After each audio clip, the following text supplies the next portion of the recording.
ఓం శ్రీ మాత్రే నమః. ఓం శ్రీ గురుభ్యో నమః. దేవుడి పటాలను ఎన్ని రోజులకు ఒకసారి శుభ్రం చేసుకోవాలి? తెల్లవారితే చాలు.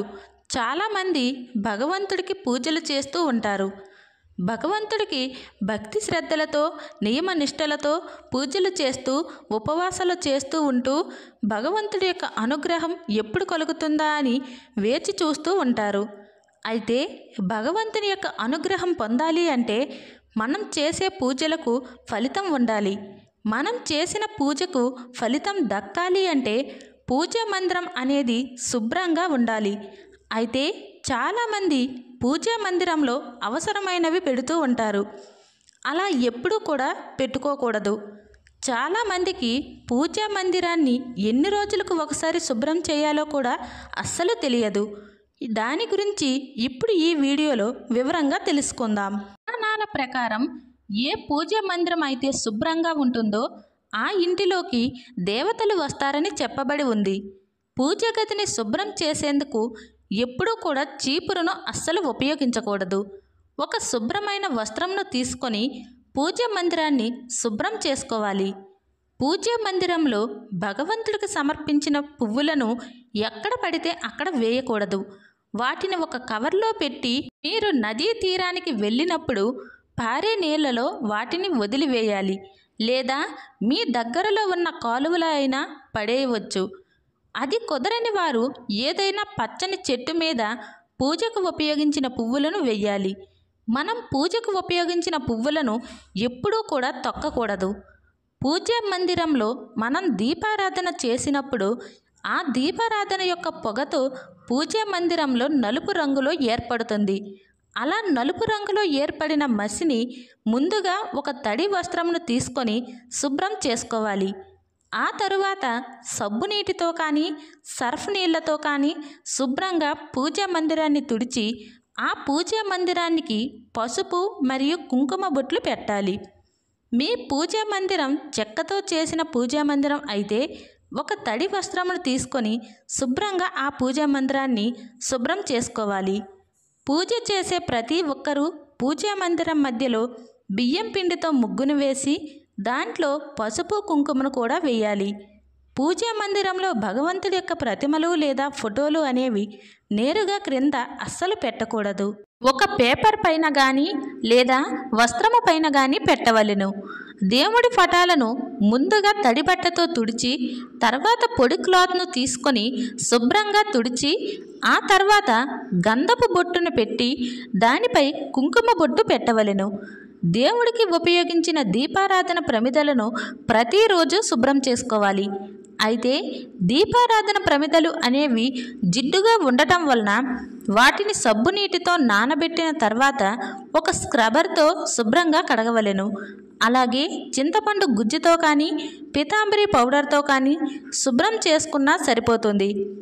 దీపారాధన చేసేటప్పుడు ప్రమిదలు తడిగా అస్సలు ఉండకూడదు. అవి పూర్తిగా ఆరిన తర్వాతే దీపారాధనకు ఆ ప్రమిదలను వాడాలి. దేవుడికి ఉపయోగించిన రాగి పాత్రలు కానీ వెండి మరియు ఇత్తడి పాత్రలను కానీ చింతపండు గుజ్జుతో లేదా నిమ్మకాయతో శుభ్రం చేసుకోవచ్చు. వెండితో చేసిన చిన్న చిన్న ప్రతిమలను ఉప్పు లేదా నిమ్మకాయతో లేదా పీతాంబరి పౌడర్తో శుభ్రం చేసుకోవచ్చు. అపరిశుభ్రంగా ఉన్న వస్తువులను దేవుడి పూజా మందిరంలో ఎప్పుడూ కూడా పూజకు అస్సలు వాడరాదు. ఒకవేళ అలా చేస్తే ఆ పూజకు ఫలితం అనేది దక్కదు. దేవుడి పూజా మందిరాన్ని వారానికి ఒక్కసారైనా శుభ్రం చేసుకోవాలి. అయితే మంగళవారం నాడు కానీ శుక్రవారం రోజున కానీ పూజా మందిరాన్ని ఎట్టి పరిస్థితుల్లోనూ అస్సలు శుభ్రం చేయకూడదు. ఒకవేళ మంగళవారం లేదా శుక్రవారం రోజుల్లో పండుగ దినాలు వస్తే ముందు రోజు మీ పూజా మందిరాన్ని శుభ్రం చేసుకొని ఉంచుకోవాలి. ఈ నియమ వ్రతాలకు హోమాలకు కూడా వర్తిస్తుంది. వారంలో వచ్చే గురువారం రోజున లేదా శనివారం రోజున పూజా మందిరాన్ని శుభ్రం చేసుకోవచ్చు అని పండితులు చెబుతున్నారు. ఇకపోతే అమావాస్య రోజున ఏకాదశి మరియు ద్వాదశి రోజుల్లో దేవుడి పూజా మందిరాన్ని శుభ్రం చేసుకోకూడదని పండితులు చెబుతున్నారు. దేవుడి పటాలను పాడ్యమి తిథి మరియు గురువారం కలిసి వచ్చిన రోజున శుభ్రం చేసుకొని దేవుడికి పూజ చేస్తే ఆ భగవంతుడి యొక్క అనుగ్రహం అనేది మీకు తప్పక లభిస్తుంది. అయినా పూజా మందిరాన్ని వారానికి ఒకసారైనా శుభ్రం చేసుకోవడం కుదరకపోతే నెలకు ఒకసారైనా తప్పకుండా మీ పూజా మందిరాన్ని శుభ్రం చేసుకోవాలి. పూజా మందిరాన్ని శుభ్రం చేసేటప్పుడు మీ ఇష్టదైవాన్ని స్మరించుకుంటూ శుభ్రం చేస్తే చాలా మంచిది. విరిగిపోయిన దేవుడి పటాలు కానీ, చిరిగిపోయిన దేవుని పటాలు కానీ లేదా ప్రతిమలను పూజా మందిరంలో అస్సలు ఉంచకూడదు. ఇవి ప్రతికూల ఫలితాలను సృష్టిస్తాయి. అలాగే పూజా మందిరంలో ఎక్కువ దేవుడి ఫోటోలను కూడా ఉంచకూడదు.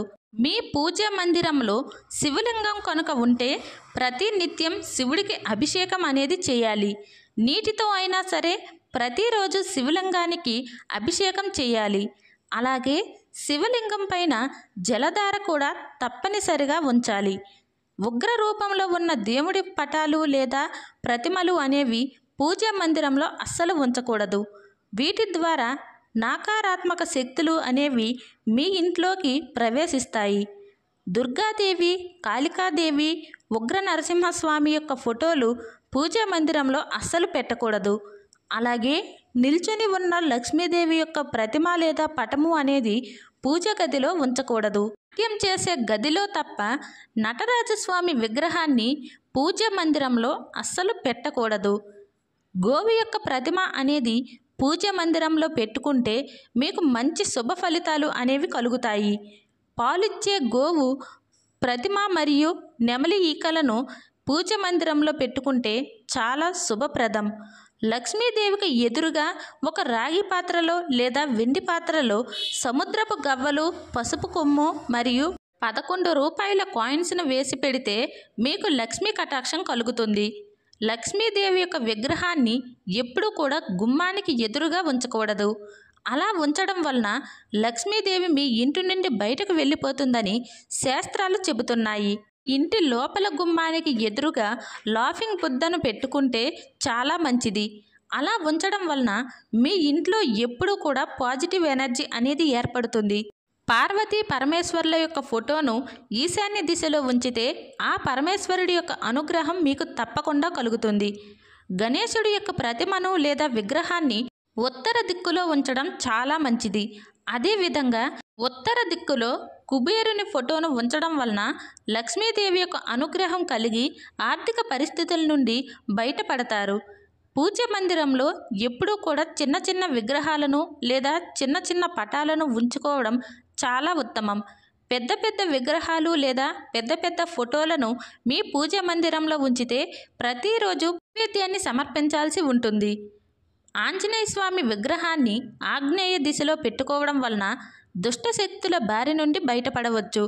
సాయిబాబా విగ్రహాన్ని వాయువ్య దిశలో పెట్టడం వలన మనశ్శాంతి అనేది మీకు కలుగుతుంది. ఇంట్లో పూజ మందిరాన్ని దక్షిణం వైపు ఎట్టి పరిస్థితుల్లోనూ నిర్మించకూడదు. అలా నిర్మించడం వలన మీ ఇంట్లో ప్రతికూల ప్రభావాలు ఏర్పడతాయి. దక్షిణ దిశగా పూజా కార్యక్రమాలు అస్సలు నిర్వహించకూడదు. వీరభద్రుడి అవతారంలో ఉన్న ఫోటో ఉంటే ఆయన ఆగ్రహాన్ని ఎవ్వరూ ఆపలేరు. అందుకని శాంతంగా ఉన్న శివపార్వతుల విగ్రహాలను లేదా ఫోటోలను మాత్రమే మీ ఇంట్లో ఉంచవలెను. మీ ఇంట్లో పూజ మందిరం ఎల్లప్పుడూ కూడా ఈశాన్య దిశలో ఉంటే చాలా శుభప్రదం. ఇలా ఉంటే కనుక మీ ఇంట్లోకి ఎప్పుడూ పాజిటివ్ ఎనర్జీ వస్తుంది. అలాగే మీరు చేసే ప్రతి పూజకు ఫలితం దక్కుతుంది. ఈ వీడియో కనుక మీకు నచ్చినట్లయితే లైక్ చేసి షేర్ చేయండి. మరిన్ని వీడియోస్ కోసం మన ఛానల్ని సబ్స్క్రైబ్ చేసుకొని మాకు కొంచెం సపోర్ట్ చేయండి. ధన్యవాదములు.